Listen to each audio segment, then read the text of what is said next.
എല്ലാവർക്കും നമസ്കാരം. ഹൃദയനിർഭരം ധ്യാനത്തിൻ്റെ 56-ാമത്തെ എപ്പിസോഡിലേക്ക് ഏവർക്കും സ്വാഗതം. എല്ലായ്പ്പോഴും നമ്മളോടൊപ്പമുള്ള നമ്മുടെ കേരളത്തിൻ്റെ റീജിയണൽ ഫെസിലിറ്റേറ്ററായ മോഹൻ അങ്കിളാണ് ഇന്ന് നമ്മുടെ സ്പീക്കർ. നമസ്കാരം അങ്കിൾ. നമസ്തേ ഡോക്ടർ അജയ. നമുക്ക് ഇന്നത്തെ സെഷൻ ഒരു സ്പെഷ്യൽ സെഷനാണ്, ഒരു പുതിയ സീരീസ് സ്റ്റാർട്ട് ചെയ്യാൻ. അപ്പോൾ അത് തുടങ്ങുന്നതിന് മുമ്പ് നമുക്ക് സെൻറ്ററിങ്ങിലൂടെ സ്റ്റാർട്ട് ചെയ്യാം അല്ലേ? ഓക്കെ. മൃദുവായി കണ്ണുകൾ അടയ്ക്കുക. നമ്മുടെ ഹൃദയത്തിലുള്ള ദിവ്യ സാന്നിധ്യവുമായി സ്നേഹപൂർവം നമുക്ക് കണക്റ്റ് ചെയ്യാം. ഇനി ഈ ഒത്തുചേരലിൽ പങ്കെടുക്കുന്ന എല്ലാവരുടെയും ഹൃദയവുമായി നമുക്ക് സ്നേഹപൂർവം കണക്റ്റ് ചെയ്യാം. പരസ്പരം കണക്റ്റ് ചെയ്തിരിക്കുന്ന ഹൃദയനിർഭരമായ ഈ അവസ്ഥയിൽ നമുക്കൊരു പ്രാർത്ഥന ചെയ്യാം. നമ്മുടെ ഈ ഒത്തുചേരൽ എല്ലാവരുടെയും സമഗ്രമായ പുരോഗതിക്ക് അനുയോജ്യമാവട്ടെ എന്ന സങ്കല്പത്തിൽ പ്രാർത്ഥനാനിരതമായി നമുക്ക് 2 മിനിറ്റ് ഇരിക്കാം.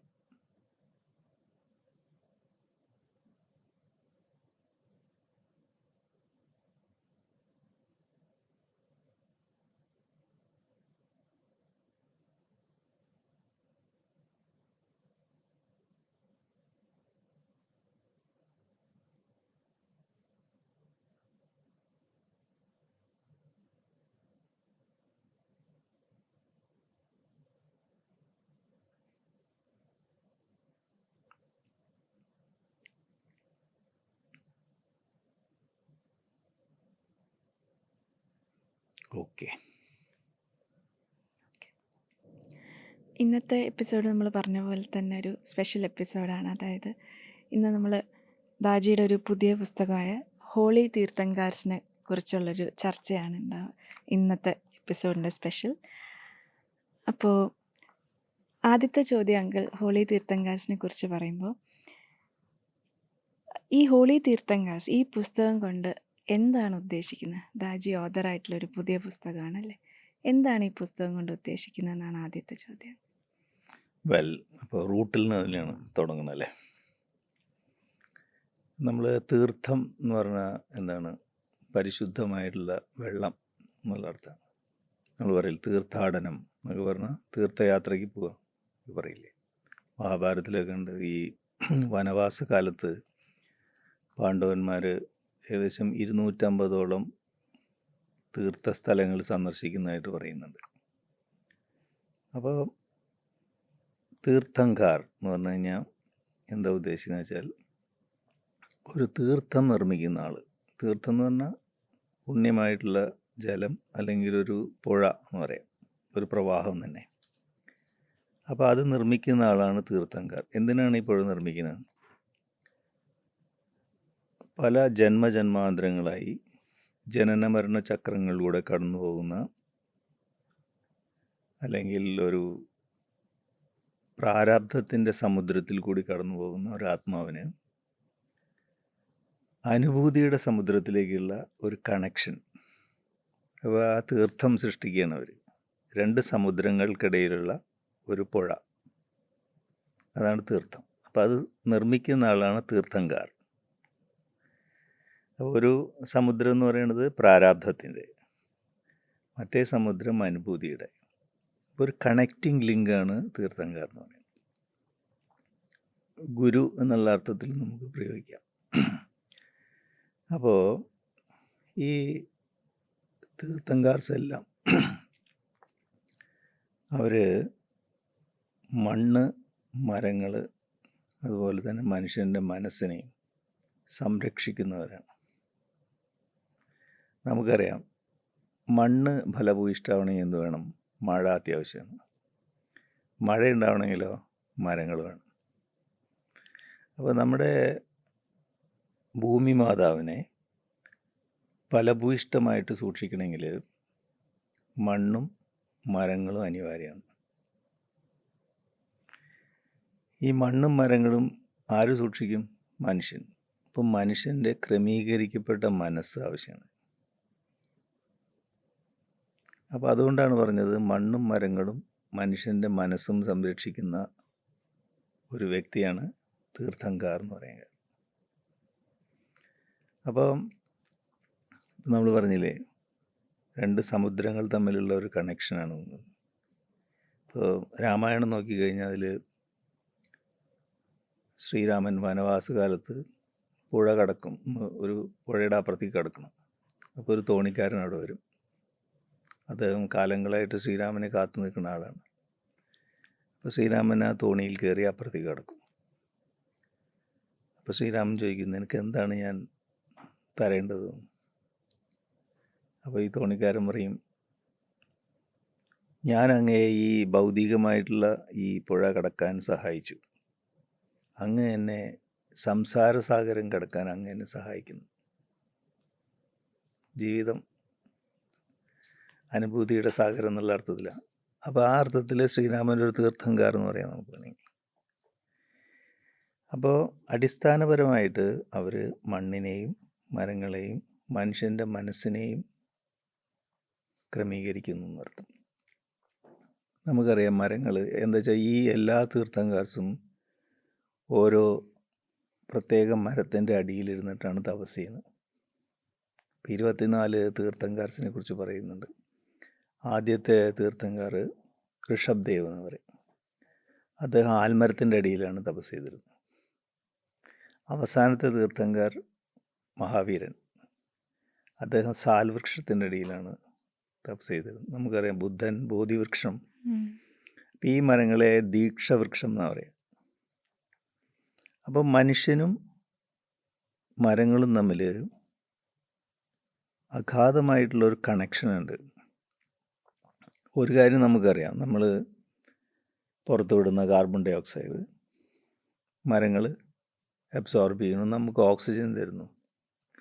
അപ്പോൾ നമ്മൾ വിഷവാതകം പുറത്തുവിടുന്നു, അവർ നമുക്ക് ജീവവായു തരുന്നു.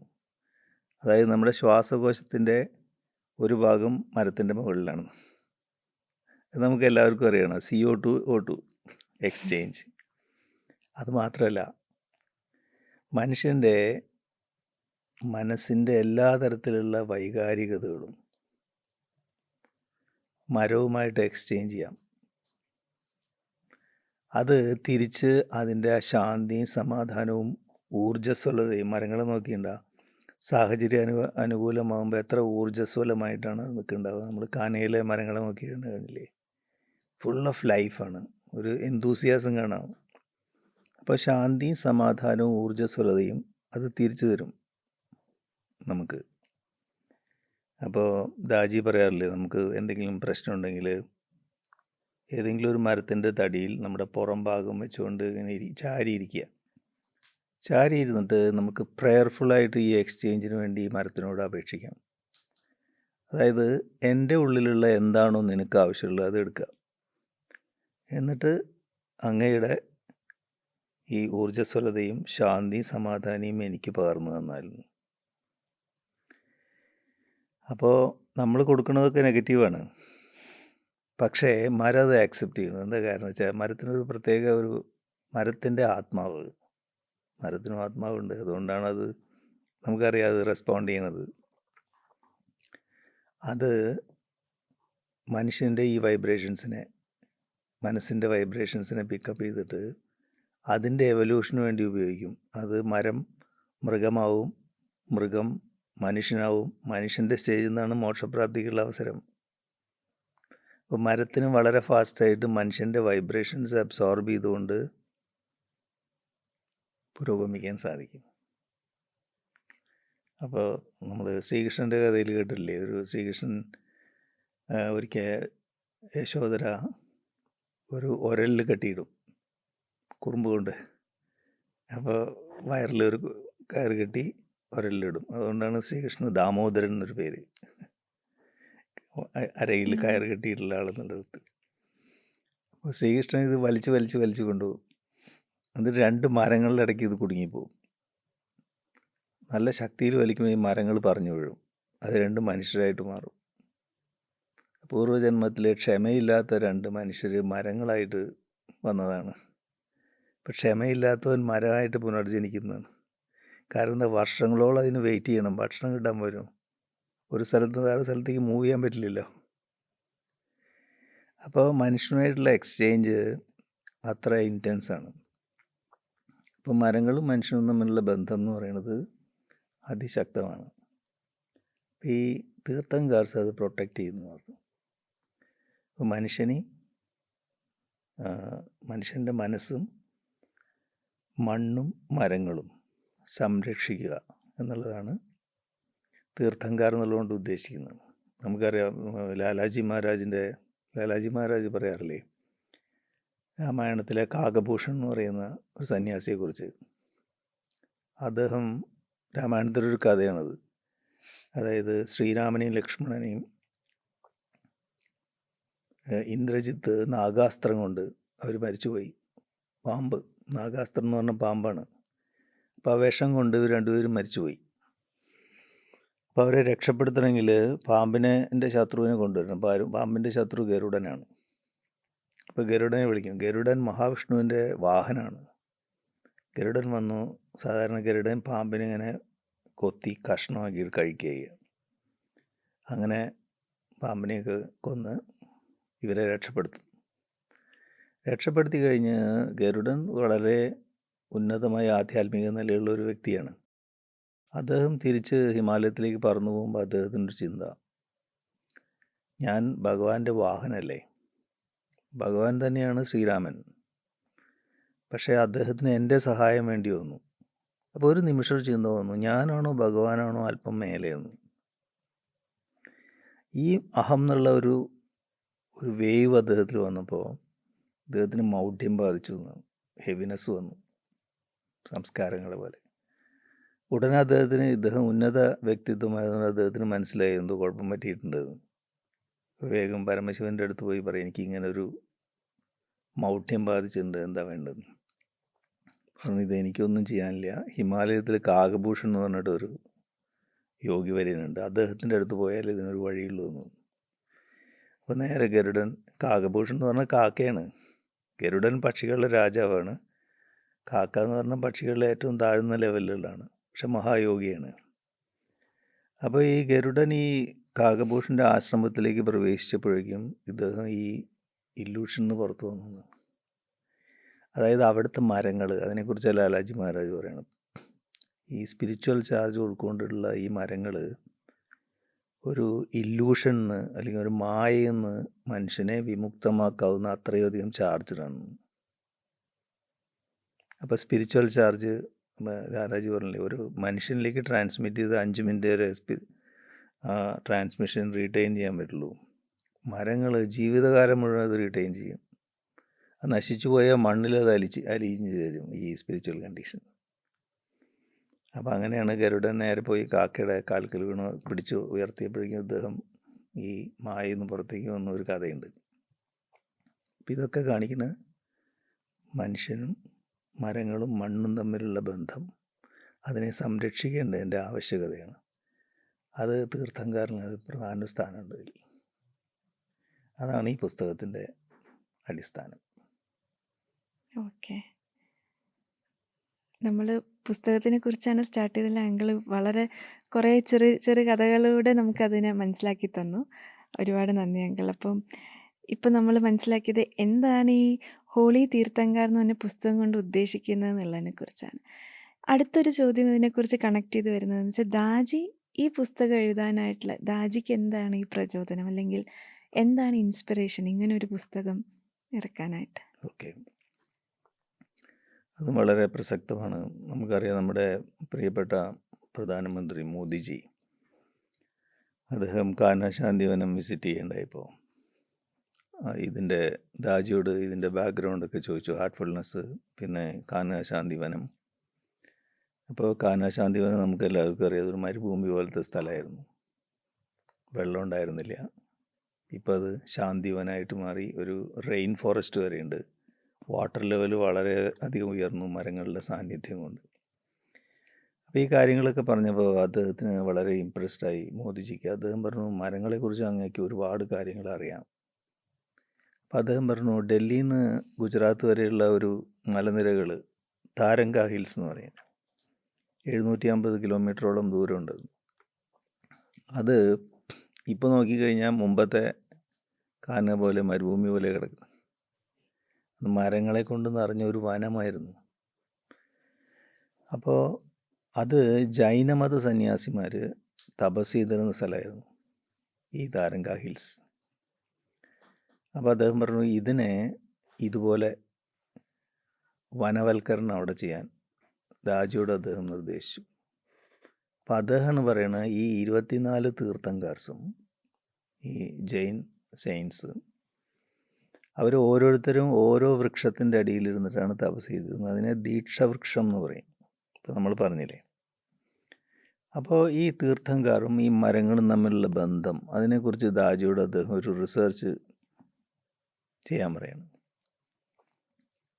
അതോടൊപ്പം തന്നെ താരങ്ക ഹിൽസിനെ വനവൽക്കരണം.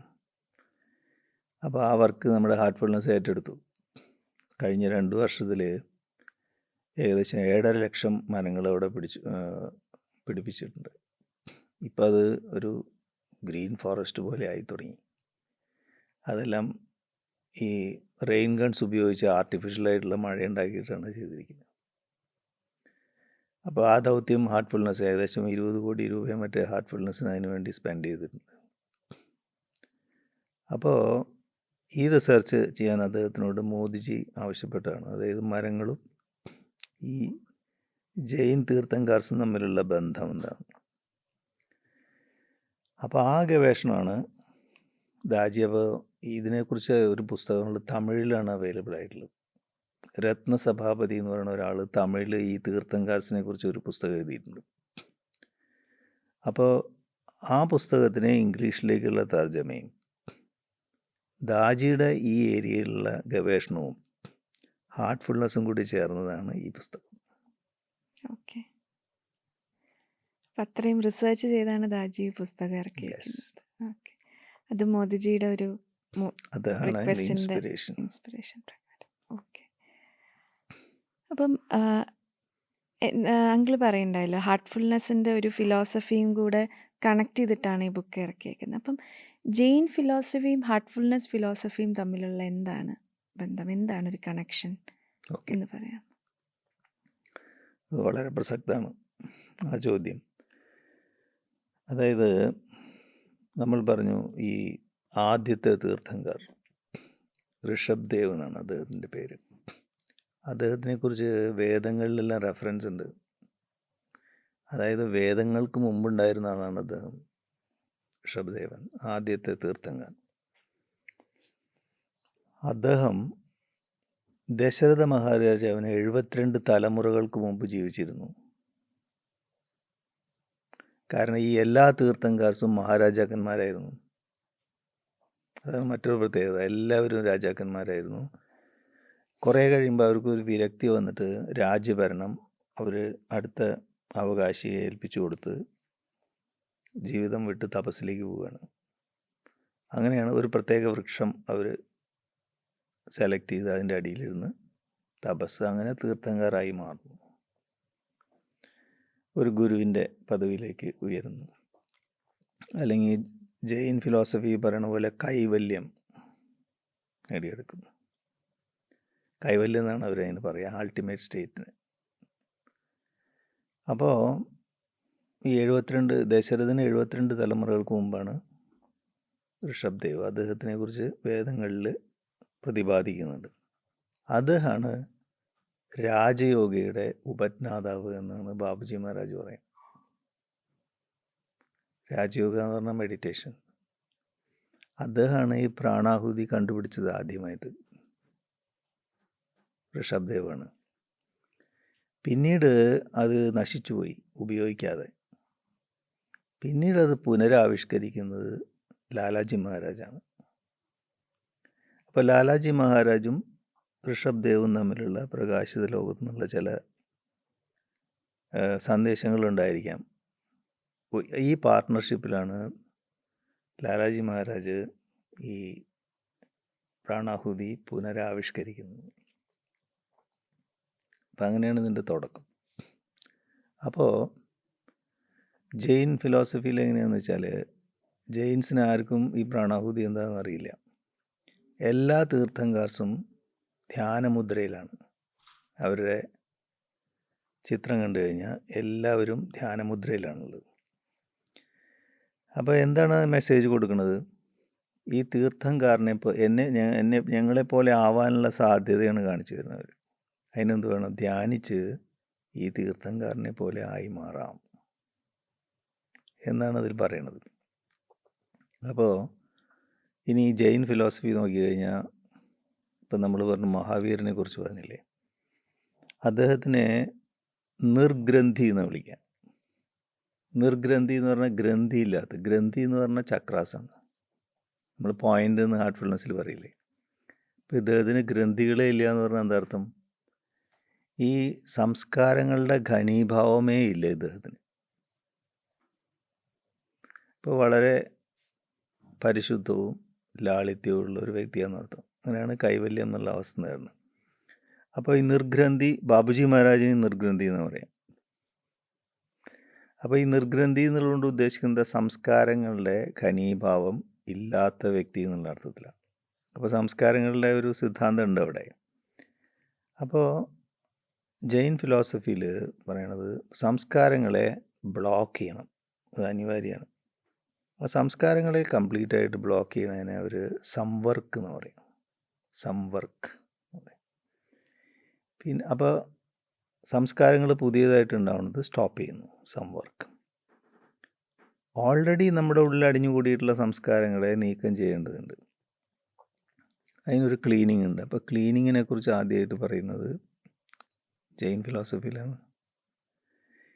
ആ ഓൾറെഡി ഉള്ള സംസ്കാരങ്ങളെ നീക്കം ചെയ്യുന്നതിന് ആശ്രവ എന്ന് പറയും. 2 വാക്കുകളാണ്, സംവർക്ക്, ആശ്രവ. ഈ ആശ്രവ എന്നുള്ള വാക്കാണ് ആശ്രയം എന്നുള്ള വാക്കുണ്ടായത്, ആശ്രമം എന്നുള്ള വാക്കുണ്ടായത്.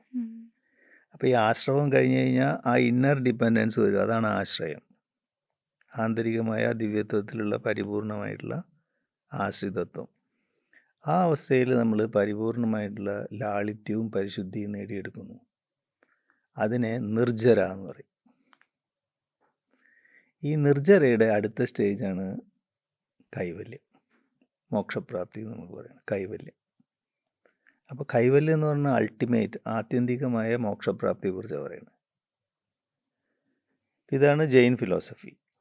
അതിന് പുറമെ അതിൽ പറയും ഈ യമനിയമങ്ങൾ, സംസ്കാരങ്ങൾ ഉണ്ടാകാതിരിക്കാൻ യമനിയമങ്ങളെ കുറിച്ച് പറയുന്നുണ്ട്. അഹിംസ, സത്യം, അസ്തേയം, ബ്രഹ്മചര്യം, അപരിഗ്രഹം.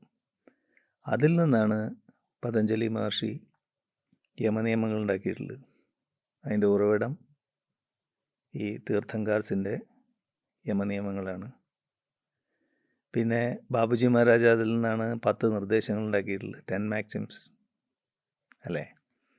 അപ്പോൾ അതുപോലെ ജെയിൻ ഫിലോസഫിയുടെ മറ്റൊരു പ്രത്യേകതയാണ് ശരിയായ അറിവ്, ശരിയായ വിശ്വാസം, ശരിയായ സ്വഭാവം. ഇത് 3ആണ് ഏറ്റവും പ്രധാനം. അപ്പോൾ ഒരു ശരിയായിട്ടുള്ള റിയൽ ആയിട്ടുള്ള ഒരു ജൈനമതം ഫോളോ ചെയ്യുന്ന ആൾ ധ്യാനിക്കേണ്ടതുണ്ട് പ്രാണാഹുതിയുടെ സഹായത്തോടെ. പക്ഷേ ജൈനമതത്തിലുള്ളവരാരും ധ്യാനിക്കില്ല. അവരെന്താ ചെയ്യണമെന്ന് വെച്ചാൽ ഈ സ്വഭാവത്തിനെ, ഈ സംവർക്ക് എന്നുള്ള കാര്യം നേടിയെടുക്കാൻ വേണ്ടി യമനിയമങ്ങൾ സ്ട്രിക്റ്റായിട്ട് ഫോളോ ചെയ്യാൻ നോക്കുക സ്വഭാവത്തിൽ. അതായത് ഞാൻ അത് ചെയ്യില്ല ഇത് ചെയ്യില്ല എന്ന് പറഞ്ഞിട്ട്. അപ്പോൾ ഒരു ഭൗതികമായിട്ടുള്ള ഒരു ഫോഴ്സ് കൊടുക്കുകയാണ്. പക്ഷേ മനസ്സ് ക്രമീകരിക്കപ്പെടണ്ടേ, അത് സംഭവിക്കുന്നില്ല. അപ്പോൾ അതുകൊണ്ട് ഇന്ന് ഈ യമനിയമങ്ങൾ മാത്രമേ ഉള്ളൂ, അതിൻ്റെ ഫ്രെയിം മാത്രമേ ഉള്ളൂ ജൈനമതത്തിൽ. അതുകൊണ്ടാണ് ഇത്ര മഹത്തായിട്ടുള്ളൊരു പാരമ്പര്യമായിട്ടും ഇത് ലോകത്തിൽ ഇത്രമാത്രം പ്രചരിക്കാതെ ഇരുന്നതിന് കാരണം അതാണ്. കാരണം അതിൽ പലതും പ്രായോഗികമല്ല, അതുപോലെ ലോജിക്കലല്ല, യുക്തിക്ക് നിരക്കുന്നതല്ല. അപ്പോൾ ഇതാണ് അതിൻ്റെ അന്തർധാര. ഇനി ഹാർട്ട്ഫുൾനെസ്സിലേക്ക് വന്നത് ചെയ്യണം നമ്മൾ ഇതിൽ പറഞ്ഞു ആശ്രവ, അതുപോലെ സംവർക്ക്, നിർജ്ജര, കൈവല്യം എന്ന് പറയും. ഹാർട്ട്ഫുൾനെസ്സിൽ എന്ത് ചെയ്യുന്നത്? നമ്മൾ സംസ്കാരങ്ങളിൽ നിന്നാണ് എല്ലാം തുടങ്ങുന്നത്. പോയിന്റ് സി, ഒരു ഇഷ്ടാനിഷ്ടങ്ങൾ, ആഗ്രഹങ്ങൾ വന്നു കഴിഞ്ഞാൽ പോയിന്റ് സി അസ്വസ്ഥമാവുന്നു. അപ്പോൾ സംവർക്ക് എന്ന് പറയുന്നത് അതിനെ ബ്ലോക്ക് ചെയ്യണം. ബ്ലോക്ക് ചെയ്യാൻ നമ്മൾ ഹാർട്ട്ഫുൾനെസ്സിൽ എന്താ ചെയ്യുക? നിരന്തര സ്മരണ, കോൺസ്റ്റൻറ്റ് റിമെമ്പറൻസ് അല്ലേ, അതിനെ ബ്ലോക്ക് ചെയ്യണു. പിന്നെയോ പ്രാണാഹുതിയോട് കൂടിയുള്ള ധ്യാനം. ഈ ഋഷഭദേവൻ ഈ പ്രാണാഹുതി കണ്ടുപിടിച്ചതിനാ അദ്ദേഹത്തിനറിയാം ഈ യമനിയമങ്ങൾ അല്ലാതെ പ്രായോഗികമാക്കാൻ സാധ്യമല്ല. ആളുകൾ ഈ മുദ്രകളിൽ നിന്ന് ഫോം ചെയ്യാതിരിക്കാൻ ഭയത്തോടു കൂടിയാണ് ഇതിനെ കണ്ടുകൊണ്ടിരിക്കുന്നത്, ഭൗതികമായിട്ടുള്ള ഇടപെടലുകളെ. അതുകൊണ്ടാണ് ജൈന സന്യാസിമാർ എപ്പോഴും മാസ്ക് വെച്ചിട്ടൊക്കെ നടക്കുന്നത്. ആരെയും അഹിംസ എന്നുള്ളത് അതിൽ പരമമായ തത്വമാണ്. അഹിംസയിലെ ആദ്യത്തെ യമം. അപ്പോൾ അദ്ദേഹത്തിന് മനസ്സിലായി, അപ്പോൾ ഈ ഭയം ഒഴിവാക്കേണ്ടതുണ്ട്. അതായത് ഈ പ്രാണാഹുതി നമ്മൾ ഉള്ളിൽ തട്ടിക്കഴിഞ്ഞാൽ നമ്മളൊരു പ്രത്യേക ആധ്യാത്മിക നിലയിലേക്ക് വരും. ആ അവസ്ഥയിൽ നമ്മൾ സംസ്കാരങ്ങളെ ഭയപ്പെടേണ്ടതില്ല. ഉന്നതമായ ആധ്യാത്മിക നിലയിൽ നിന്നുകൊണ്ട് ഈ സംവർക്കും ആശ്രവും എളുപ്പമാണ്. പക്ഷേ ജൈനമതത്തിൽ അത് ഉപയോഗിക്കുന്നില്ല. അപ്പോൾ ഈ പ്രാണാഹുതിയെക്കുറിച്ചും നമ്മൾ പറഞ്ഞില്ലേ, തുടക്കം കുറിച്ചത് ഋഷഭദേവാണ്. കേനോപനിഷത്തിൽ അത് പറയുന്നുണ്ട്. അതിൽ പറയണത് അന്നസ്യ അന്നം, ശരീരം അന്നം കൊണ്ട് നിലനിൽക്കുന്നു. മനസ്യ മനം, മനസ്സിൻ്റെ മനസ്സ്. ഭക്ഷണത്തിൻ്റെ ഭക്ഷണം, അന്നത്തിൻ്റെ അന്നം. അപ്പോൾ ശരീരത്തിനെ നമ്മൾ പുഷ്ടിപ്പെടുത്താൻ ഭക്ഷണം, മനസ്സിനെ പുഷ്ടിപ്പെടുത്താൻ അറിവ് നേടണം, ആത്മാവിനെ പുഷ്ടിപ്പെടുത്താൻ എന്ത് ചെയ്യും? പ്രാണസ്യ പ്രാണ, അതിനെയാണ് പ്രാണാഹുതി എന്ന് പറയുന്നത്. അപ്പോൾ ആ പ്രാണാഹുതിയാണ് ഇദ്ദേഹം കണ്ടുപിടിച്ചത്. കഴിവുള്ള ഒരു ഗുരു ഈ ആത്യന്തികമായ സ്രോതസ്സുമായിട്ട് കണക്ട് ചെയ്ത് ആ സന്തുലിതാവസ്ഥയാണ് ശിഷ്യനിലേക്ക് സംപ്രേഷണം ചെയ്യുന്ന രീതി. അതിൽ ട്രാൻസ്മിഷൻ എന്ന് പറയുന്നത്. ഇപ്പോൾ ഹാർട്ട്ഫുൾനെസ്സിൽ സംപ്രേഷണത്തോടു കൂടിയിട്ടുള്ള ധ്യാനം, AB പോയിന്റുകളിലുള്ള പ്രാക്ടീസ്, റെഗുലർ ക്ലീനിങ്, പ്രിസെപ്റ്റേഴ്സിറ്റി, ഇതെല്ലാം കൂടി ചേർന്ന സമയത്ത് ഈ ജെയിൻ ഫിലോസഫിയിൽ പറയുന്ന എല്ലാ കാര്യങ്ങളും നമ്മൾ വളരെ ഈസി ആയിട്ട് ഒരു ഗൃഹസ്ഥാശ്രമിയായിട്ട് ജീവിച്ചുകൊണ്ട് നേടിയെടുക്കുന്നു. അപ്പോൾ തത്വചിന്താപരമായിട്ട് പറഞ്ഞു കഴിഞ്ഞാൽ ഹാർട്ട്ഫുൾനെസ് ഫിലോസഫിയും ജൈനമതത്തിൽ നിന്ന് വന്നതെന്ന് പറയാം. ഏറ്റവും പ്രാചീനമായിട്ടുള്ള മതമാണ് ജൈനമതം. ഹിന്ദുമതത്തിനേക്കാൾ മുമ്പുണ്ടായിട്ടുള്ളതാണ്. കാരണം ഹിന്ദുമതത്തിലെ പല തത്വങ്ങളും ജൈനമതത്തിൽ നിന്ന് എടുത്തിട്ടുള്ള, പ്രത്യേകിച്ച് നമ്മൾ പറഞ്ഞില്ലേ ഹാർട്ട്ഫുൾനെസ്സിലെ യമനിയമങ്ങൾ, പ്രാണാഹുതി, രാജയോഗ തത്വങ്ങളൊക്കെ. അപ്പോൾ തത്വചിന്താപരമായിട്ട് ഒന്നാണ്, പക്ഷേ പരിശീലിക്കുന്ന രീതിയിൽ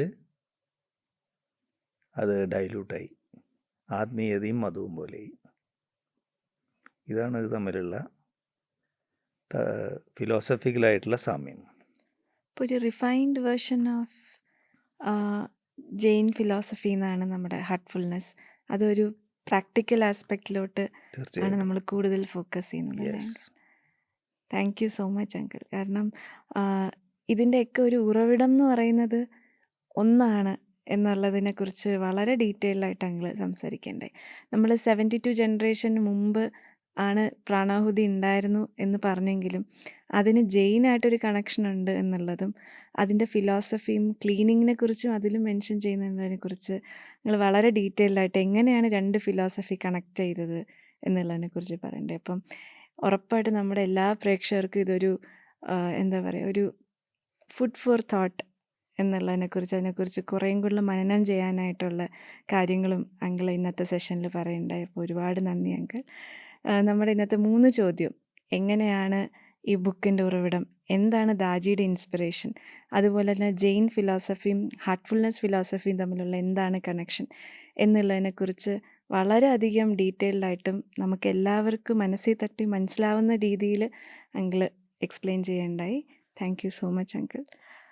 അപ്പം ഇന്നത്തെ നമ്മുടെ 56th എപ്പിസോഡ് നമുക്കിവിടെ കൺക്ലൂഡ് ചെയ്യുന്നതിന് മുമ്പ് നമുക്ക് ധ്യാനിച്ച് ഓഫ്ലൈനായിട്ട് സത്സംഗ് 9 o'clock പ്രെയറും ചെയ്യാം. അപ്പോൾ നമുക്ക് 9 മണി വരെ ധ്യാനിക്കാം. അത് കഴിഞ്ഞ് 9 മുതൽ 9:15 വരെ സാർവലൗകിക പ്രാർത്ഥന, യൂണിവേഴ്സൽ പ്രേയർ. യൂണിവേഴ്സൽ. ആ സമയത്ത് നമ്മൾ യൂട്യൂബ് ഡിസ്കണക്ട് ചെയ്യണം. Thank U.